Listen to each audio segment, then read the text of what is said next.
नमस्कार साथियों, एक बार फिर से स्वागत है आप सभी का MSP the learning academy YouTube platform पर। मेरा नाम है जयकेश जैन और आज हम हिंदी ग्रामर की श्रृंखला में हिंदी पद्य साहित्य के 5वें भाग प्रयोगवाद को कंप्लीट करेंगे।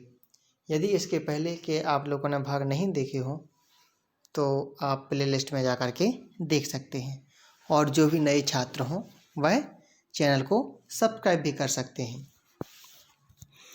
चलिए तो शुरुआत करते हैं हिंदी पद्य साहित्य के 5वें अध्याय प्रयोगवाद के रूप में।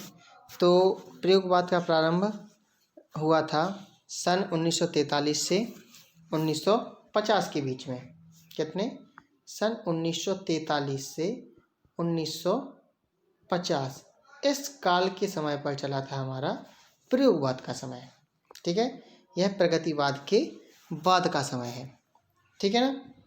चलिए तो हम बारी बारी से इसको डिस्कस करते हैं। हिंदी में प्रयोगवाद का प्रारंभ अज्ञेय के तार सप्तक से माना जाता है।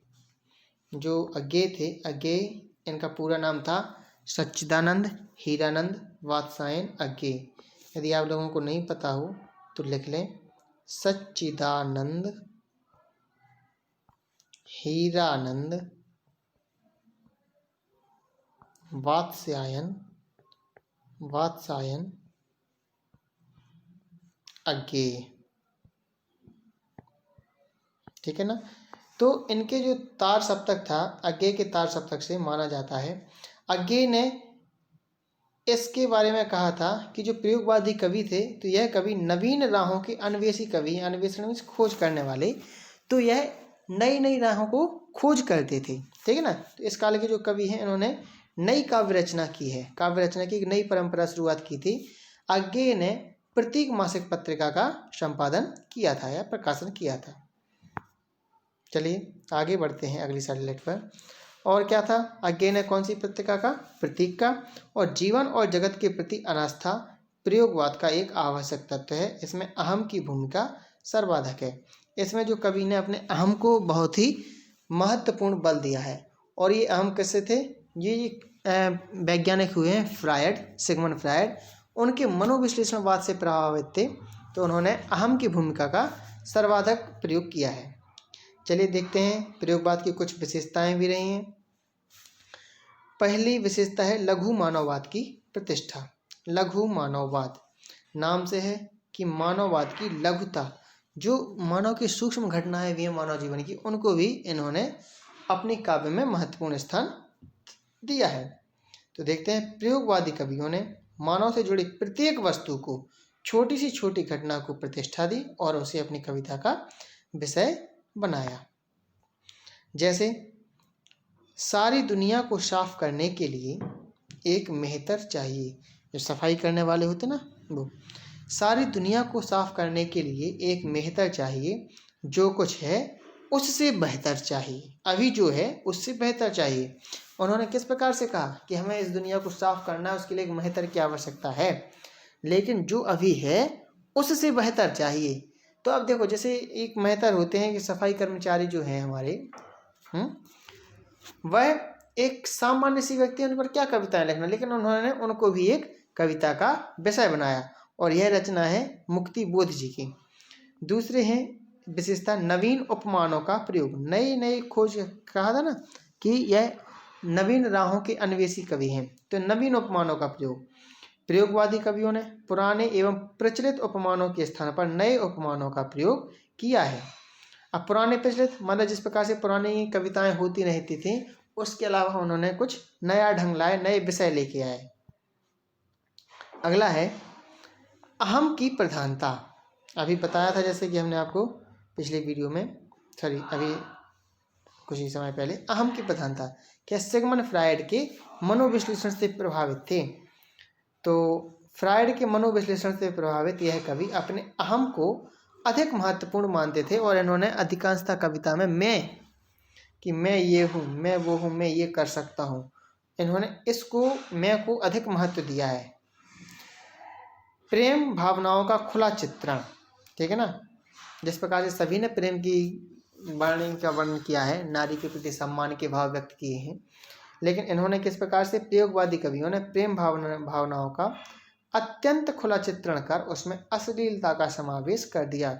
इतना खुले तरीके से, इतने विस्तार से उसको समझाया है कि वह कविताएं कैसी लगने लगी, अश्लीलता से परिपूर्ण हो गई या अश्लीलता उनमें झलकने लगी। पांचवा है रूढ़ियों के प्रति विद्रोह। इस काल के कवियों ने सामाजिक रूढ़ियों का विद्रोह किया एवं रूढ़ि मुक्त समाज की कल्पना की। समाज में जो भी बुराइयां थीं उनको इन्होंने दबाने का या बंद करने का प्रयास किया और सामाजिक रूढ़ियों को हटा करके एक नवीन समाज की स्थापना पर बल दिया। फिर व्यंग की प्रधानता, किस प्रकार से व्यंग्यात्मक शैली को अपनाया था, क्योंकि प्रयोगवादी कवियों ने व्यंग्यात्मक शैली के माध्यम से काव्य रचना की। ठीक है ना, अपनी कविता में इसमें किनको महत्व दिया, व्यंग। ठीक है ना, एक व्यंग होता है हंसी मजाक करना, कि किसी बात को सीधे तरीके से कहना, लेकिन सीधे नहीं, उल्टी बात कहेंगे उसको, उल्टी बात को सीधी बात को उल्टी तरीके से कहेंगे तो वो व्यंग कहलाते हैं। तो व्यंग के माध्यम से उन्होंने अपनी बात को लोगों के समक्ष रखा। अब हैं इसके कुछ प्रमुख कवि एवं उनकी रचनाएं। आप लोगों ने यदि ये नोट ना किए हों तो वीडियो को पॉज करके नोट कर लें, या फिर आप स्क्रीनशॉट भी ले सकते हैं, या फिर 3-4 बार इस वीडियो को आप देख लेंगे, आसानी से वो याद हो जाएंगी। प्रयोगवादी कवि एवं उसकी रचनाएं। सबसे पहले अज्ञे का भी हमने आपको पूरा नाम बताया था, एक बार फिर से सुन लीजिए। सच्चिदानंद हीरानंद वात्स्यायन अज्ञे। सच्चिदानंद हीरानंद वात्स्यायन अज्ञे। इनकी रचना है हरी घास पर क्षणभर और इत्यलम। गजानन माधव मुक्तिबोध। गजानन माधव मुक्तिबोध की रचना है चांद का मह टेढ़ा है। धर्मवीर भारती। धर्मवीर भारती की अंधा युग, कनुप्रिया, ठंडा लोहा। फिर है सर्वेश्वर दयाल सक्सेना। बांस के पुल, एक सूनी नाव। नरेश मेहता। नरेश मेहता की रचना है संशय की एक रात, बन पाखी सुनो। इनमें जो भी आपको अच्छी लगें वो याद कर सकते हैं, और कम से कम अगर पूरी याद हो जाए तो अच्छी बात, नहीं तो कम से कम 4 तो याद कर ही लें। गिरिजा कुमार माथुर। इनके हैं धूप के धान, नाश और निर्माण।